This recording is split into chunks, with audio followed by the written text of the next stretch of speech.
What it's like working as an HVAC tech. It's August. Your phone lights up before 6 with 14 calls that all say the same 3 words. Not blowing cold.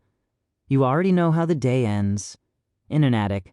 First, you restock the van, because the part you don't carry is always the part the day needs. Caps, contactors, a filter dryer, a fresh bottle on the scale, coffee in the holder, dispatch tablet on the dash. Half this job is windshield time between houses that are somehow all on fire at once. First stop is a tune-up. You wash the condenser coil, clamp the meter on the compressor, read the cap in microfarads, then superheat and subcooling, the 2 numbers that tell you what the system is actually doing behind the sheet metal, 18-degree split across the coil. This one's healthy. Next, second house won't cool. And the gauges say it's low on the 410, but a sealed system doesn't use refrigerant. If it's low, it leaked, and topping it off just sells them the same leak again next summer. So you pull out the sniffer and go find the hole instead of gas and go. Third call, the unit's dead in the heat. You pop the disconnect and the contactor is welded shut, packed solid with fried fire ants. Down here, that's 8 calls out of 10. You blow them out, drop in a $15 capacitor, and the whole thing roars back to life. $400 call.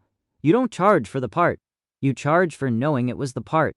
Lunch is in the van with the engine running for the air, because the irony isn't lost on you. The helper asks when he stops washing coils in the sun and holding copper while you braze.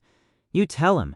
When he gets his card and stops being the kid who fetches parts, afternoon is a changeout, and the air handler lives in the attic. It's 120 degrees up there. You braze the line set with dry nitrogen running through it, so it doesn't scale up inside and clog the valve 3 weeks from now. Set the float switch, because without it, a plugged drain comes through the customer's ceiling, and then you own the drywall too. Then the part nobody sees. You pull a deep vacuum down to 500 microns, and you wait, watching the gauge. Does it hold, or does it climb back? It holds. You weigh in the exact charge off the scale and fire it up. The cleanest work you'll do all day gets buried in an attic forever, judged on one word: cold. Drive home late, because in July, the heat owns your overtime. The pay is real, and it climbs. Get your EPA card, get NATE certified. No degree, no loans. Nobody told you the first summers were attics and fire ants, and a filter that looked like a shag carpet. The recruiter skips that part. Follow trade pays. We don't.